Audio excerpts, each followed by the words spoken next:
Hello guys, ito po pala yung kumain kami sa restaurant. At ayan guys, isa sa mga in-order ko itong chocolate piñata.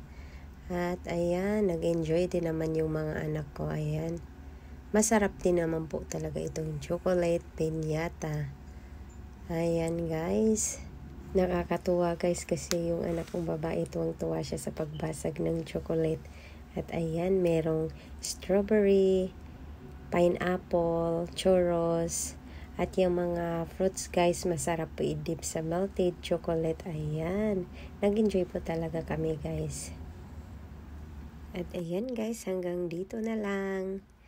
Thank you for watching. Please don't forget to like, share, and subscribe to my YouTube channel, Inday Vaness.